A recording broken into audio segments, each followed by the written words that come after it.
Sometimes what we see is, and we're all guilty of this, of, hey, technology can help me solve this problem. Let me just throw some tech at it and it'll be magically solved. And that's not the case. So that's why within our process, we really take the time to understand process, like, hey, what is your process today? There could be some nuances in there that doesn't allow you to fully streamline or even to use technology. We might have a different discussion around that, but also really understanding how the technology fits into your organization as a whole. Welcome, Model FAs. David DeLeele here, president of Model FA and your host of the Model FA podcast. And I'm excited about our guest today, DeLeele Alison. So DeLeele and I actually met at the Riskalyze conference back in 2022 towards I think it was the fall. And we had connected there. And I was really interested and intrigued with what him and his team does over at RooksDM. So I wanted to bring him on the show, learn about how he's helping advisors, specifically from a technology standpoint. I know, at least for me and some of the advisors I work with, the tech side of the business can be fairly overwhelming. And oftentimes advisors come into the business because they want three things. They want to impact folks. They want, unlimited potential of their income, and they want independence in their calendar. And then there's an inflection point at some point in their career where they realize, oh crap, I'm actually a business owner and I need to figure out all of these other things, one of which being a tech stack and various technology products to help streamline your systems and processes. So DeLeele is going to help us unpack that today. And DeLeele, I know you're in the midst of a move, so thank you so much for setting aside some time to hang out today. But welcome to the show. Absolutely. Thank you so much for having me, David. Of course. So, how'd you guys get into this side of the business? Or I guess a better question may be, and maybe this is the case, but I'd be shocked if, you got out of, high school, college, and was like, all right, this is the business that we're starting. There are probably some steps in between, help us understand what some of those steps were. Yeah, that would have been nice if we went from high school, college, straight into the industry. But yeah, so our background, or my background specifically, is in technology. I did go to school for technology, and then right after graduating high school, I did work for a very large financial services company in their technology department. And my role has always been the hybrid of, hey, business has a challenge, they have an issue, they're looking to solve something, and they want to leverage technology to do that. So I've always sat in the middle of the business and the people that build the technology. And so we started RooksDM in the tech space years ago. Me and my co-founder, Lovebert, he's much more technical than I am, started the company saying, hey, we want to help businesses be able to use technology to do things more efficiently. That's always been our mantra since day one is, hey, there's a better or more efficient way to do this. And one of the ways that you can do it is leverage technology within your process. And that's what we've always done from day one, is coming in. And it started very basic of, we worked with some small businesses. They were using very manual processes, a lot of paperwork. And we just said, hey, you could use a Google spreadsheet for this, or you can use Excel to even keep track of basic stuff, so you don't have to keep it on paper and no one has access to it, and things of that nature. And then we've got much more sophisticated over the years, where now it's automation focused of, hey, we can take two different systems, connect them together, use some workflow automations to trigger certain things to happen without you having to manually intervene in those steps.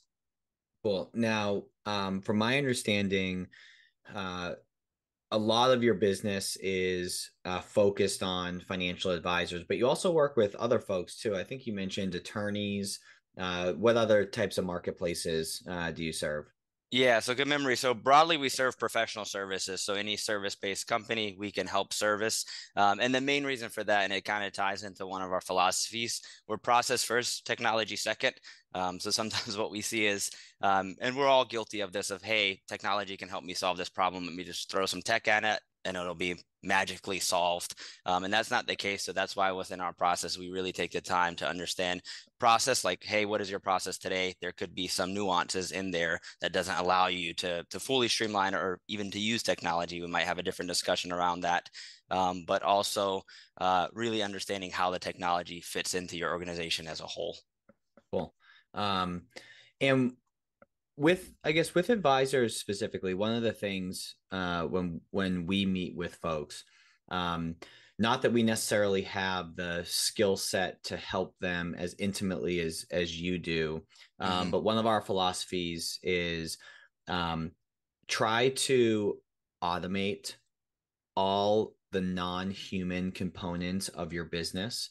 Hmm. And what I mean by that is like all the non-client, facing stuff, um, to in turn free up your time as the advisor to provide a more human experience to the client. So I guess I'm curious to know, in your experience in working with advisors, like what are some of the aspects of their business, their process that you tend to have the most impact on? Like, what do you see that advisors aren't doing that they should in turn be doing? Yeah, so a few different things. One simple one is leveraging online forms to collect data. So a lot of data is still being captured. We consider it manually through email. And even within email, there are certain ways that we can automate those processes as well too. So a good example of that is one of our clients that we work with, their financial advisor. They work with a lot of freelancers. So over time, they receive like receipts and 1099s from the freelancers, and they want to keep the process the same. Of hey, we want our clients to just email us. We don't want to have to change the process from the customer experience standpoint, because then they have to have another login. They have to go to a system. They have to go into a portal and upload some things. So we still want to leverage email to allow them to submit that request, and that works. So we can leverage some automations using email. So in that specific scenario, for example, is hey, you're still collecting the documents and the data via email. We're just leveraging workflow behind the scenes to help route what happens once the email received. So in that specific case, what we did is set up a shared mailbox. Now their client still sends everything via email. It goes, instead of it coming directly to the advisor. That's a bottleneck that we help to alleviate. And then two, what we can do is create a workflow automation behind the scenes for that specific shared mailbox to then say, okay, David just submitted a document. The workflow automation can kick off, say, hey, who's it from? First name, last name, grab the email address. And then what it can do is take that document, download it, and then move it into your appropriate folder. So you, as the advisor, or the admin, or whoever's completing that task, doesn't have to do it manually. It's automatically happening. And then what happens is they receive a notification, hey, David just uploaded a document, go do A, B, and C, is what ends up happening there. Awesome. What other examples come to mind when working with advisors? I like that one a lot. Yeah, so there's that one. The other one, more along the lines of like notification and tasks. So if there's due dates that we can leverage. So a good example is if you're scheduling your quarterly or semi-annual meetings with your clients, is there a way that you can systematize that process? So if we know, hey, David's quarterly meeting is on the May 15th, or May 1st is his first quarterly meeting, then 3 months later, we know we should schedule another one with David. We can leverage that initial date to then send reminders systematically. So not wait until August 1st when you're supposed to have the meeting. We can say, okay, 30 days, we know the next one coming up is going to be August 1st. 30 days before August 1st, let's send a notification. 45 days before August 1st, let's send a notification. And then we can trickle the notifications to the client closer to the date. So we can do like a 45-day notification, 30-day notification, and then maybe 2 weeks out, 1 week out, and then a couple of days out. So then the advisor is not having to constantly go back, send emails, pick up the phone, do a lot of these things manually. We can have workflow automations do that systematically based off certain dates like that. Understood. And I would presume that you would have like in that 45-day email, hey, just a heads up, your review is coming up in about a month and a half, and kind of like prime them to expect further communication. And then ultimately, whatever the time frame is, a week or two out, including like a Calendly link or something like that, so that it just automatically populates. Exactly. Yeah. And so even in the email, hey, we're a month and a half out. Please take the time, schedule your next upcoming meeting in a month and a half. Here's a Calendly link. Now, I don't know if you have access to this data or information or not. I know that one of the tough things in working with advisors, and for everyone listening, I still love you, but it can be tough to aggregate like self-reported data from them just because they have so many other things going on. But in that example, just so I can get a sense of like the impact that it has, because the initial impact is obviously it allows the advisor to not drop the ball and have that, oh shit moment at some point being like, oh, I was supposed to do a review with so and so 4 months ago, right? And Yep. totally dropping the ball. So that one, is abundantly clear. But I'm curious to know what percentage roughly, if you have actual data or at least a gut feeling, what percentage of folks will take the time and schedule themselves on the calendar versus the advisor or a staff member having to take the time to pick up the phone to schedule them? Do you have any insight on that? Yeah, so not typically. So after the automation is set up, we don't really track it after the fact to say, hey, that is a good point, and maybe we should circle back on that. But yeah, once we set up the automations, we ask the question, hey, is this helping you free up time? Like you mentioned, things aren't falling through the cracks now because you are sending out these automations. Someone doesn't have to do it manually, so it frees up their time. They're not having to context switch throughout the day to say, oh, I need to send out reminders, or now I need to do task B. So it limits the amount of things they have to do. But that's a good point, which I don't have data on, to be quite honest. Yeah, and it can be difficult getting it, like I said, but I Yeah. mean, I would imagine this is such a loose guess, but I would imagine that anywhere from like 25 to 75% of folks, would take the time and schedule themselves, which, frees up, 25 to 75% of the advisors or their staff's, time. Yeah, and I can say, just for like me personally, a lot of times when I'm sending out emails to either prospects or current clients to schedule, we do like account management calls as well too. So I have a little account management calendar that I send out, and I don't have any issues. I'd probably say I get those booked 75 to 80% of the time. Usually Yeah. people are using the calendar link to book, and I don't have an issue having to follow up or an issue with them going off of the calendar and kind of going back and forth with me to schedule a time manually. For sure. If it's okay with you, I wanna keep going through these examples because these are helpful. So we've had data collection automation that goes into a workflow. We've talked about scheduling out meetings, reviews, what have you, in an automated fashion. What are some other examples? Yeah, so it depends where you want to go. I'm trying to think of splitting it up between the different processes. I would say, so intake, we could talk about intake as well too. So we've built a solution that's a one-click contract generation agreement. And so like the way that that works is essentially, to your point, there's data stored in different systems. So you might have a CRM, you might also have some manual numbers that you want inputted into a specific contract for a client. So it might be, hey, we're charging the client X amount for this specific engagement, and that comes maybe from the advisor based off certain factors. So in that scenario, what we would do is leverage data from multiple sources. So we can go to the CRM and say, hey, we want to capture first name, last name, some basic information that's captured in the CRM. And then also we want to aggregate that with data that the advisor specifically would have. So that might be a certain amount for how much they're going to be charging for the agreement.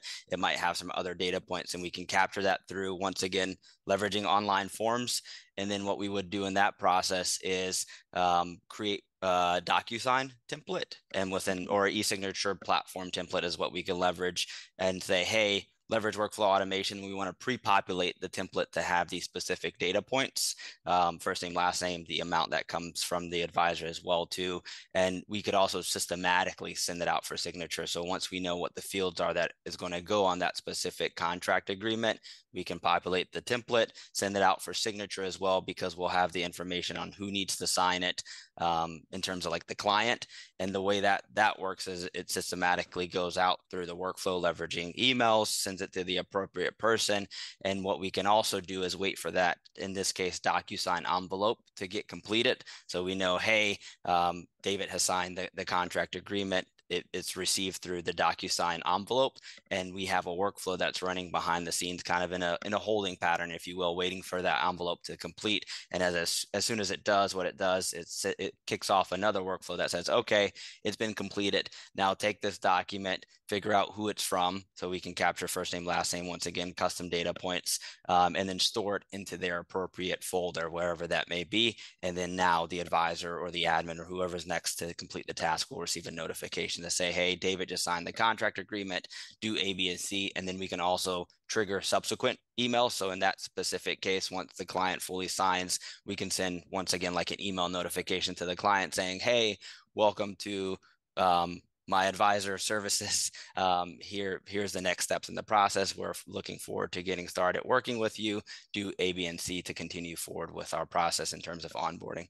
So there's a lot that we can do leveraging workflow automation. Sorry, that might have been like a long-winded answer. I'm like salivating on my end, and I do want to keep going through examples, but on this one, and I'm a little ignorant to this because I guess when you come across a firm and help them with that, like assuming they use some sort of electronic signature such as DocuSign.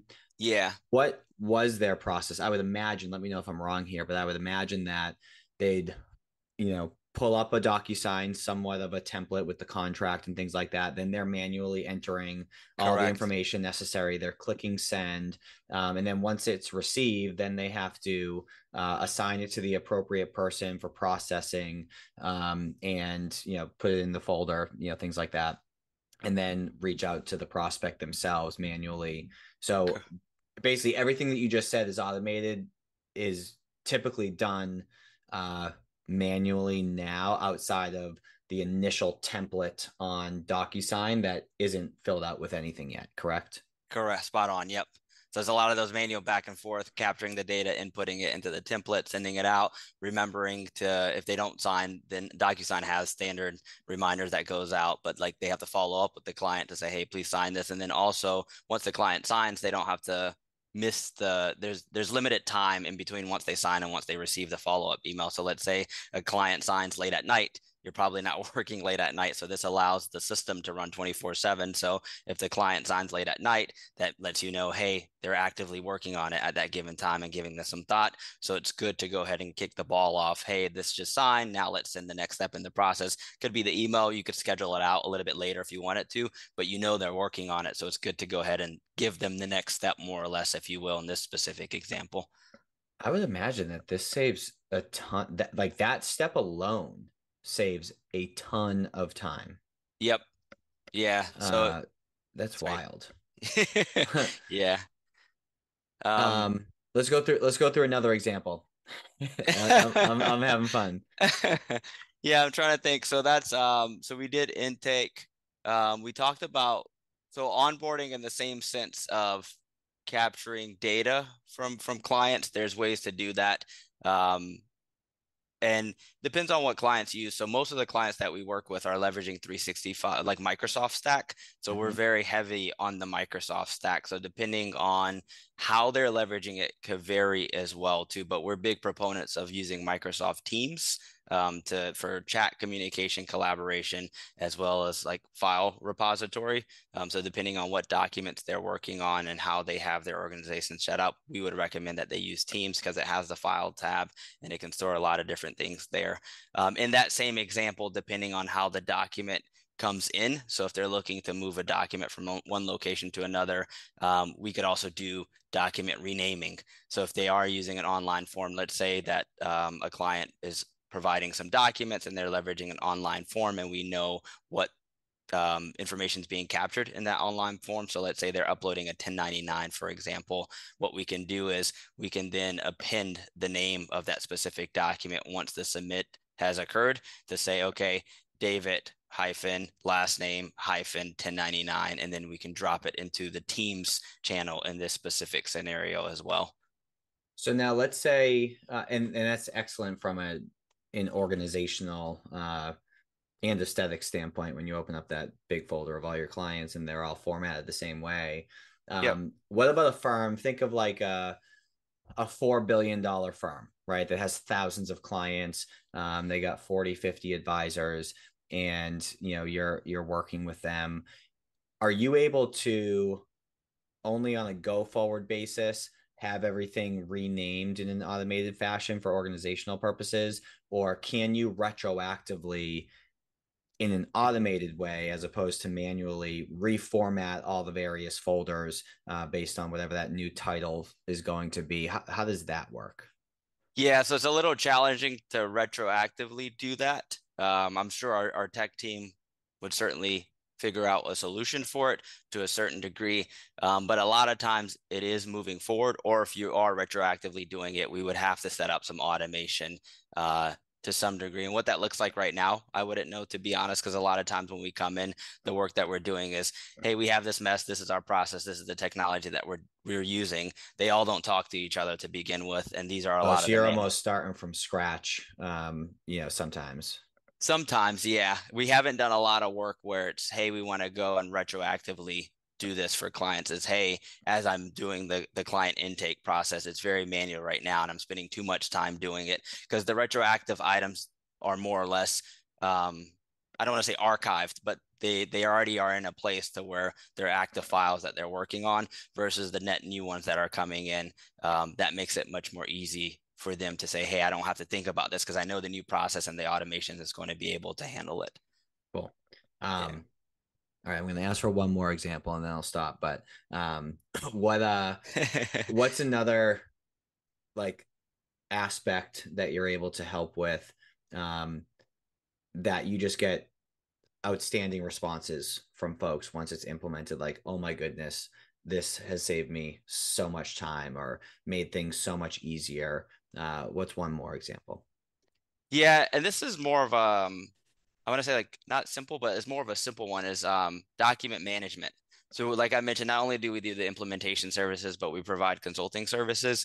And as advisors, they have documents everywhere. So they have the CRM, they have like their OneDrive, they have SharePoint, they have Teams, they have eMoney, they have all these different document management systems that they're leveraging. So one of the things that we do, and it's not necessarily like an automation or an implementation to a certain degree, but it's coming and looking at the lay of the land and trying to understand where should documents go and why should they go there. So almost creating standards of document management across the form, because you would think it's very simple, but a lot of times we work with advisors. They're like, yeah, some advisors are storing it locally on their machine. Some of them are storing it in this OneDrive. Some of them are using Teams. Some of it is in the CRM. Some of it's here and there. So really kind of creating a standard of how you store your documents and a standard across all advisors, more or less, to know, hey, these types of documents go in this location, and anytime someone's looking for it, they can easily access it and vice versa.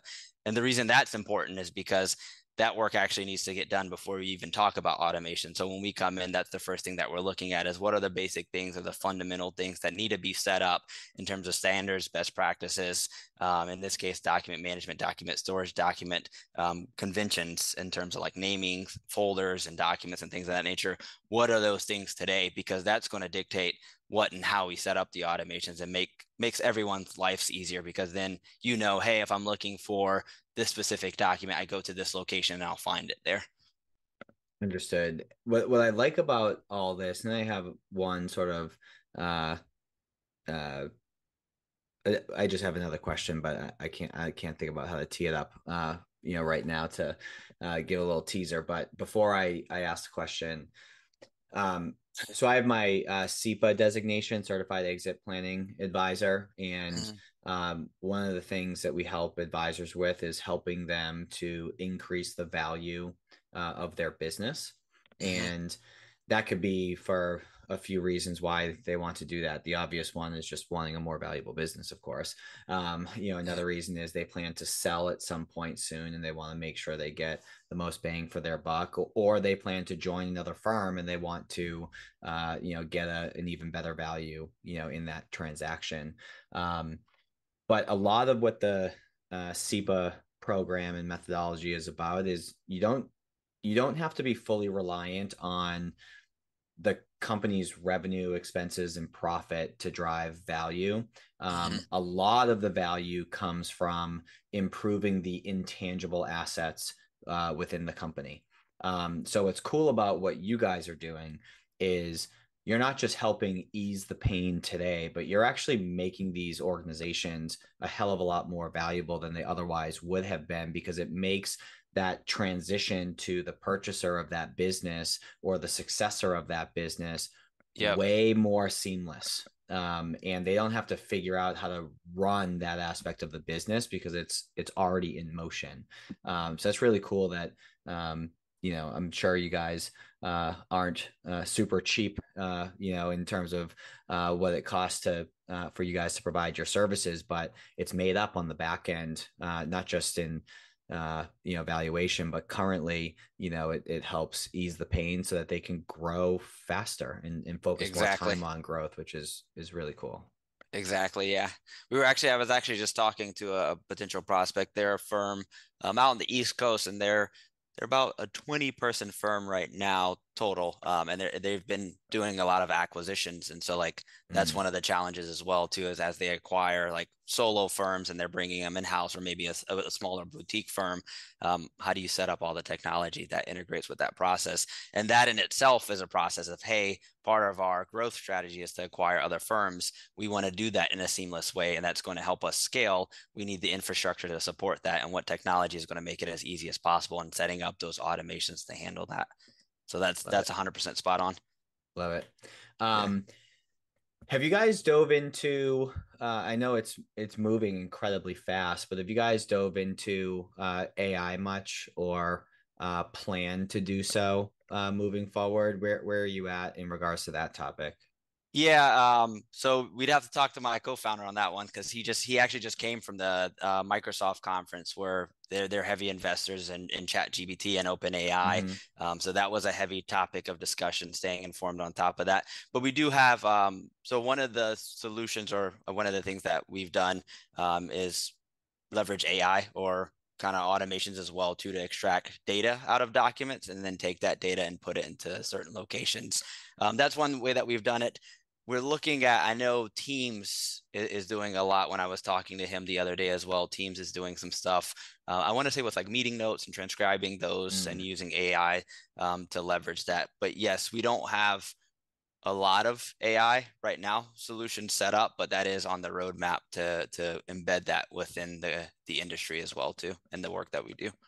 Cool. Well, perhaps we can have you back on with your co-founder as well for like a part two, just all things AI, because I feel like every time I go on Twitter, there's, new AI programs and widgets and plugins and things like that. Like it's moving incredibly fast. So I'm Yeah. glad that you guys are investing the time to go and learn about that, and soon, ultimately integrate it into your Yeah. service offering. And we have some things in the works.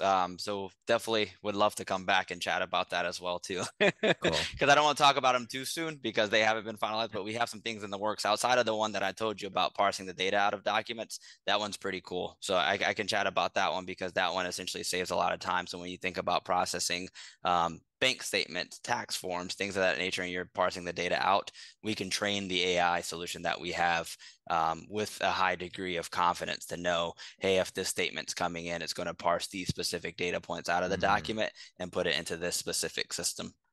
That's cool. Uh, yeah. Awesome. Well, this has been fun. Before we wrap up, if this is your first time listening to our podcast, one of the things that we ask all of our guests is a book, about a book that's had an impact on them. And the purpose is to really distill a reading list for all of you listening. And DeLeele, the book that you had picked is The E-Myth. Yes. What about the E-Myth made you pick that? What's the impact that's had on you? Yeah, you had alluded to it earlier as well too. A lot of people start businesses not being a business owner or having that experience or going through those motions. So I got recommended the E-Myth by a friend who does a lot of professional development.